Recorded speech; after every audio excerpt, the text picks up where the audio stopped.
तात्या टोपे एक ऐसा नाम जो अंग्रेजों के दिल में खौफ बनकर धड़कता था। वो सिर्फ एक योद्धा नहीं बल्कि आजादी की वो ज्वाला थे जिसकी तपिश से अंग्रेज सिहर उठते थे। जब भी युद्ध का बिगुल बजता, अंग्रेजों की बस एक ही दुआ होती, कहीं तात्या टोपे सामने न आ जाए, क्योंकि तात्या का चतुर दिमाग, उनकी गजब की रणनीतियां और अप्रत्याशित चालें अंग्रेजी हुकूमत की नींव हिला देती थी। तात्या टोपे ने न केवल युद्ध भूमि में अपना लोहा मनवाया, बल्कि नाना साहब के साथ दोस्ती निभाकर, सिपाहियों का मनोबल बढ़ाकर, उन्हें समय पर वेतन देकर और उनकी हर जरूरत का ध्यान रखकर एक सच्चे नेता की मिसाल पेश की। दीवाने आम हो या दीवाने खास, सत्ता की हर गूंज में तात्या की सोच और नेतृत्व झलकता था। वे न सिर्फ सैन्य शक्तियों को संभालते थे, बल्कि प्रधानमंत्री जैसे उच्च पद की गरिमा भी बढ़ाते थे। तात्या टोपे सिर्फ एक योद्धा नहीं थे, वो आजादी का सपना थे, संघर्ष की प्रेरणा थे और हर भारतीय के दिल में बसी वो आग थे जो कभी बुझ नहीं सकती। क्योंकि तात्या टोपे के अलावा महल में कोई भी इतने बड़े बड़े जिम्मेदारियों को लेकर नहीं चल सकता था। और सबसे हैरान कर देने वाली बात यह थी कि तात्या न तो किसी राजा का बेटा था,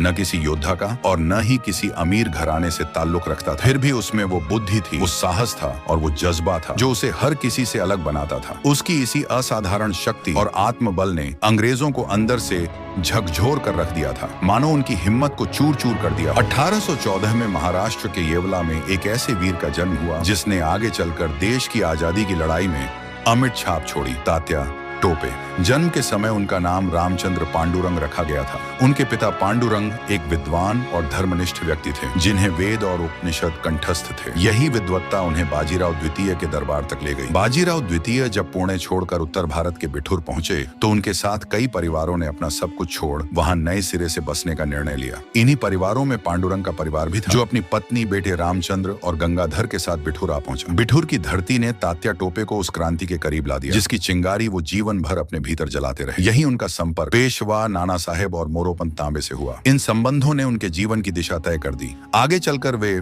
झांसी की वीरांगना रानी लक्ष्मीबाई के भी घनिष्ठ सहयोगी बने। उम्र में भले ही तात्या इन सबसे बड़े थे, पर जोश और समर्पण में वे किसी से कम न थे। बचपन से ही तात्या के भीतर एक ज्वाला सुलग रही थी। वे अक्सर अकेले ही तलवार लेकर निकल पड़ते और घंटों तक उसकी धार से खेलते, मानो किसी युद्ध की तैयारी कर रहे हों। वह कोई खेल नहीं था, वह उनके भीतर पलती आजादी की आकांक्षा का अभ्यास था। उनके भीतर जन्म से ही एक योद्धा बसता था जो अन्याय के खिलाफ उठ खड़ा होने को तैयार था। सब कुछ ठीक ठाक चल रहा था। रानी लक्ष्मीबाई झांसी पर गर्व के साथ राज कर रही थी और नाना साहब कानपुर में अपनी प्रजा की भलाई में लगे थे। लेकिन फिर आया एक ऐसा तूफान जिसने सब कुछ बदल दिया। 1857 की क्रांति। इस क्रांति की चिंगारी थी डॉक्ट्रिन ऑफ लैप्स, एक निर्दयी नीति जिसे लॉर्ड डलहौजी ने लागू किया था। इस कानून के अनुसार अगर किसी राजा की कोई संतान नहीं होती और वह किसी को गोद लेता है तो वह गोद लिया बेटा उसके सिंहासन का वारिस नहीं बन सकता। उसकी जगह कंपनी का कब्जा। जब रानी लक्ष्मीबाई के पति राजा गंगाधर राव का निधन हुआ तो झांसी की रानी अकेली पड़ गई। लेकिन उन्होंने हार नहीं मानी।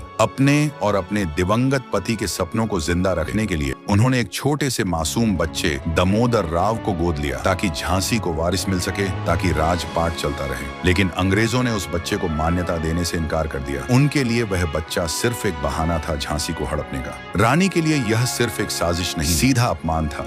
एक माँ के ममता का, एक पत्नी की वफादारी का और एक रानी की गरिमा का। उन्होंने अंग्रेजों से कहा, मैं अपनी झांसी नहीं दूंगी। ये सिर्फ सत्ता की लड़ाई नहीं थी, ये आत्मसम्मान, न्याय और मातृभूमि के लिए संघर्ष था। यह सिर्फ शब्द नहीं बल्कि एक विद्रोह की गूंज थी। रानी लक्ष्मीबाई ने अपनी छोटी सी सेना के साथ वो कर दिखाया जिसे इतिहास कभी भुला नहीं सकता। उनकी सेना ने बहादुरी की मिसाल कायम की। हर सिपाही ने प्राणों की आहुति दी, लेकिन आत्मसम्मान झुकने नहीं दिया। पर दुर्भाग्यवश अंग्रेजों की विशाल सेना और चालाकी के सामने रानी की छोटी सी टुकड़ी हार गई। लेकिन रानी लक्ष्मीबाई हारने वालों में नहीं थी। उन्होंने घोड़े पर बैठकर आखिरी सांस तक लड़ाई लड़ी। उनका बलिदान इतिहास के पन्नों में अमर हो गया। रानी लक्ष्मीबाई हार गईं, लेकिन उनकी वीरता, उनका साहस और उनका आत्मबल भारत को हमेशा के लिए जगा गया।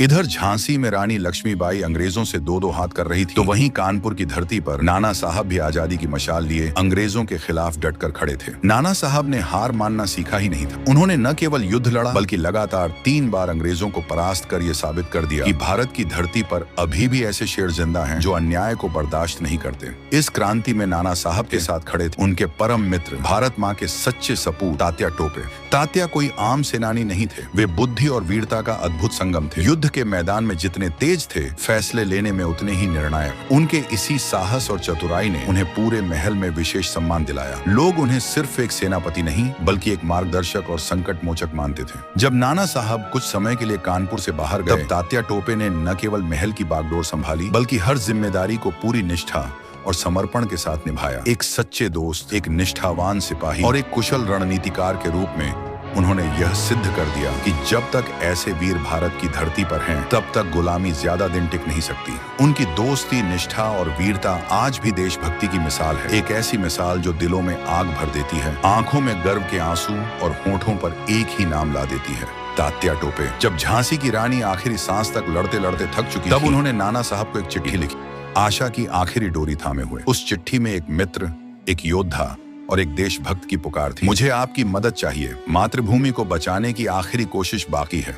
यह चिट्ठी नाना साहब तक पहुंची और वहां से पहुंची तात्या टोपे, जो न सिर्फ नाना साहब के सेनापति थे बल्कि रानी लक्ष्मीबाई के बेहद करीबी मित्र भी। तात्या टोपे ने बिना एक पल गंवाए निर्णय लिया, मैं रानी की पुकार पर पीछे नहीं हट सकता। झांसी की रानी और तात्या टोपे ने मिलकर एक ऐसा लक्ष्य चुना जो लगभग असंभव था, ग्वालियर। ग्वालियर, जहां का राजा अंग्रेजों के इशारों पर नाचता था, जहां अंग्रेजों का सीधा दबदबा था। इसे जीतना सिर्फ एक युद्ध नहीं, पूरे ब्रिटिश शासन के मुंह पर तमाचा मारने जैसा था। लेकिन रानी और तात्या हार मानने वालों में नहीं थे। उन्होंने अपने साहसी सैनिकों के साथ मिलकर ग्वालियर की ओर कूच किया।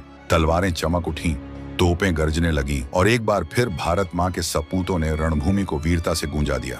रानी लक्ष्मीबाई ने घोड़े पर सवार होकर दुश्मन की सेना के बीच ऐसी आग लगाई कि अंग्रेजों की रणनीति लड़खड़ा गई। तात्या टोपे की कुशल रणनीति और तेज निर्णयों ने युद्ध को नई दिशा दी। आखिरकार तमाम कठिनाइयों को पार करते हुए दोनों ने मिलकर ग्वालियर पर विजय हासिल की। किले की दीवारों पर पहली बार ब्रिटिश झंडे की जगह आजादी का प्रतीक नाना साहब का झंडा लहराया। यह सिर्फ एक विजय नहीं थी, ग्वालियर की जीत उस दौर के लिए एक चमकती रोशनी बन गई जिसने पूरे भारत को एक नई उम्मीद दी। ग्वालियर पर आजादी का झंडा लहरा रानी लक्ष्मीबाई और तात्या टोपे की सबसे बड़ी जीत थी, लेकिन यही बात अंग्रेजों को सबसे ज्यादा चुभ गई। उन्होंने इस अपमान का बदला लेने की ठानी और बड़ी तैयारी के साथ ग्वालियर पर दोबारा हमला कर दिया। इस बार युद्ध पहले से भी ज्यादा भयानक था। तोपें गरज रही थीं, आसमान बारूद से भर गया था। रानी लक्ष्मीबाई और तात्या टोपे अपने आखिरी दम तक लड़ते। उनके पास कोई बड़ी फौज नहीं थी, न ही पर्याप्त बंदूकें, बस कुछ तलवारें थीं और असीम साहस। लेकिन अंग्रेजों के पास आधुनिक हथियार, संगठित सेनाएं और क्रूर रणनीतियां थीं। रानी लक्ष्मीबाई ने युद्ध भूमि में वीर गति को प्राप्त किया। अपने घोड़े पर सवार, तलवार हाथ में लिए, जब तक सांस चली तब तक लड़ी।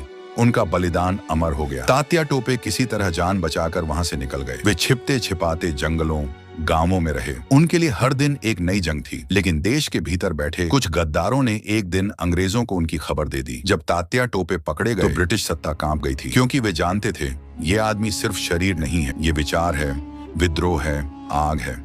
उन्हें फांसी दी गई, लेकिन वो एक मौत नहीं थी, वो हजारों दिलों का टूटना था। तात्या टोपे के मरने के बाद भी अंग्रेजों के दिल में एक डर बस गया था।